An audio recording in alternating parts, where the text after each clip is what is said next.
Well, hello everybody, and welcome to another exciting episode of SPD Roll Call. We are once again coming to you live from the SPD studios. Once again, I'm Officer Matthew Friedel. Again, sitting at the longest table known to man, there's only one person, and that's Officer Ryan Schmidt. Ryan, how are you? I'm all right. Hello again. Hello, Ryan. Once again, it's just going to be Ryan and I coming to you live for this recording, so let's get right into it. What we're going to be talking about today are citizen-initiated traffic complaints. And what that boils down to is you've just seen a violation, some guy just cut you off, you saw some guy almost get into an accident. Okay, so the first step in doing a citizen-initiated traffic complaint is pretty much reporting the traffic complaint. Probably the most important part is to get in touch with us. So. That's how we begin. Now, your first step is going to be contacting Sheboygan Police Department and talking to a dispatcher. Now, the dispatcher is going to be giving you some, or asking you some basic questions. They're going to want to know the license plate of the offending vehicle, the location of where you're at, and the type of driving behavior you just witnessed. Now, they're going to follow up with that and ask you if you're willing to make a statement or talk to an officer or to testify in court to the driving behavior. I mean, I think that's the key because we're not there. We didn't see what just happened, so it relies on you to, if you would like some enforcement action, you're the integral part of this equation. I think it's easy for us as police officers to see something right and pull a person over. If we're not there, we don't know what happened. So they're going to be, the DAs and the dispatchers are going to be asking you questions saying, what happened? What did you see? Where were you?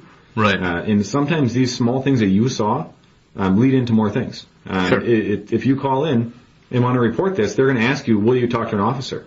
Right. And the reason behind that is if you talk to an officer and tell them what happened, that officer has more options available to them. Right. If you call and say, I want to be anonymous, that's great. We're going to keep an eye out for the car. Right. But even if we find it and the person doesn't violate a traffic law, we can't pull a person over. Right. Because the anonymous complaint is as good as the person that reported it, that we don't know who the person is. And the flip side too, or flip side, if you're being anonymous, but we still have a plate and we go talk to that person, and that person tells us to leave us alone, or I was never in that city, pound sand, there's nothing we can do. There's because it's anonymous, we weren't there. We can't help you. Yeah, there's nothing we can do outside of just keep an eye out for it. And if we observe a traffic violation, we can make our own incident out of it. But if we observe something, right? You may see somebody coming into town that's weaving and crossing the center line or something. As soon as they cross under I-43, they're driving better. But you may see something else yet. And if that's the case, giving us a call and telling us what's going on helps us out in helping address that. Sure. And dispatch may just, if you're unwilling to write a statement or talk to an officer, they might just ask you, do you want officers to pay attention in the area? And we certainly can do that as well. We'd rather get some information than no information. Right. But we'd rather get a lot more. Yeah.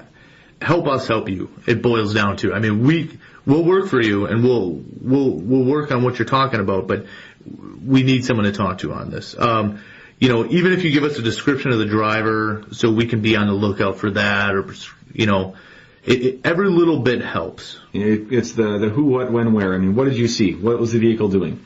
Where were you? They might ask you, that might be one of the first questions because we want to make sure you're within the city of Sheboygan. Right. If it's not there, you're probably going to get transferred to the county because the incident happened out in the county.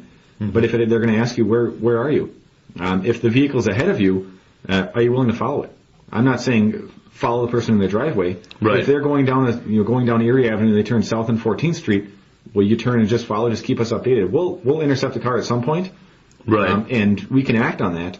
But again, it's imperative that you help us out and at least give us your name and what you saw so that we can address that. Right. And citizens of Sheboygan, please do not feel if you're following a vehicle that it's taking forever for a police officer. It's true. We are on other calls. Officers are trying their hardest to get to where you're at, but sometimes it's just...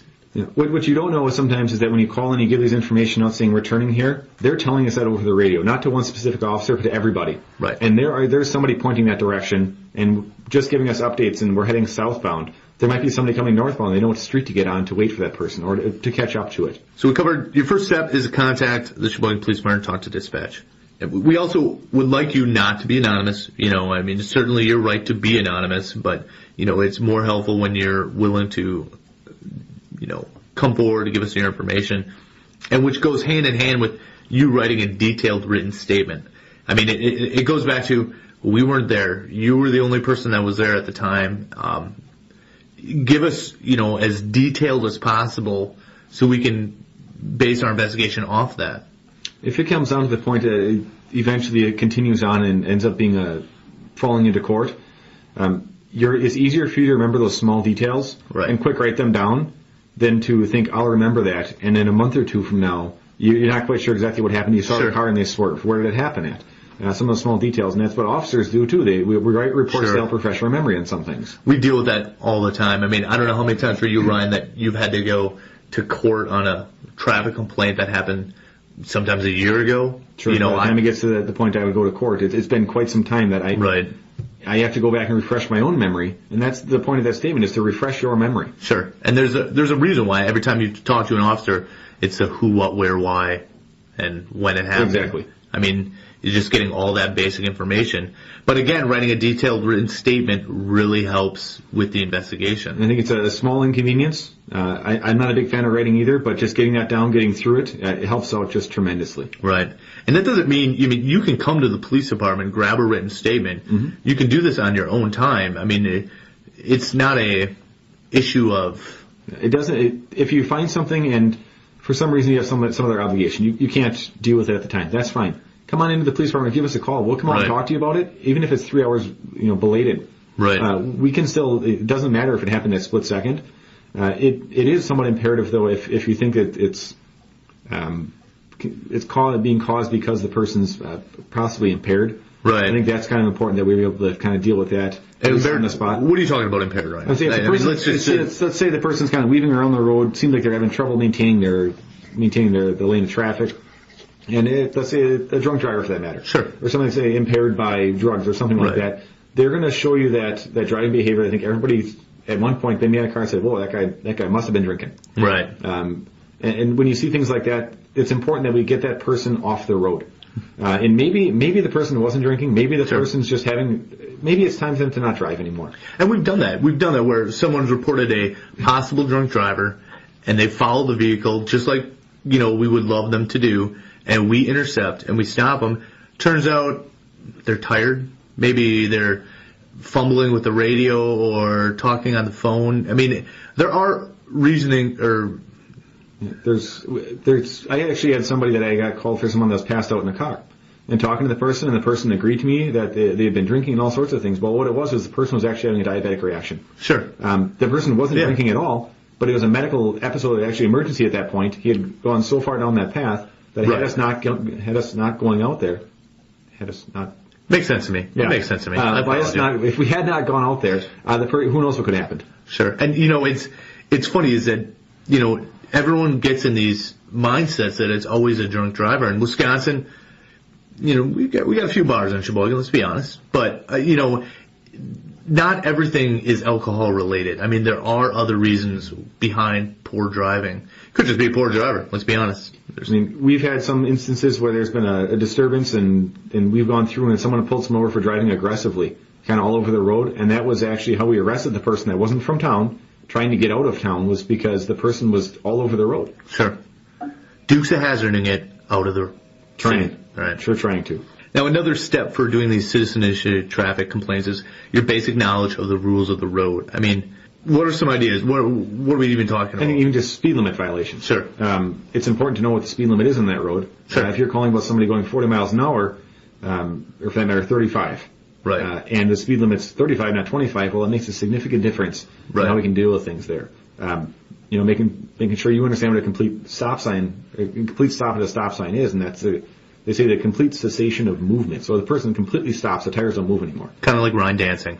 Right. No, I know exactly what you mean. But so let's say you were following someone or something happened to you and you're pretty sure it was illegal.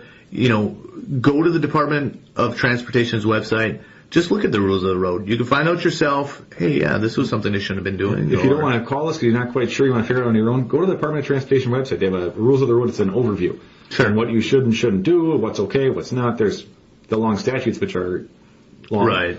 But there's a nice, easy reading one on there. I just found it today. Just strolling through that. So it's out there. I mean, roundabouts, rotaries, incredibly confusing for people. I understand why. Right. They have a whole document on their diagrams and how to get through those. Sure.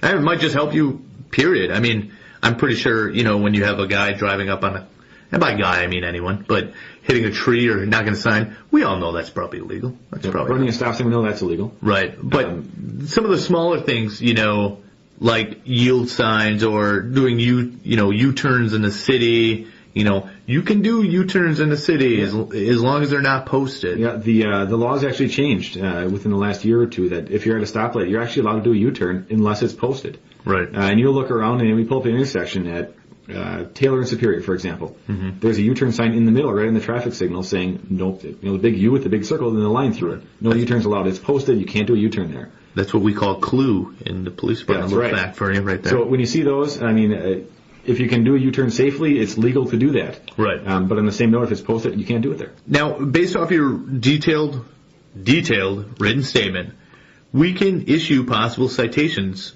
for this whatever situation occurs. An example of that we get is school bus violations. When a school bus stops, the stop arm goes out, they've got the stop sign goes out, flashing red lights. If a car goes around it, that's a stop sign violation of a school bus. Mm-hmm.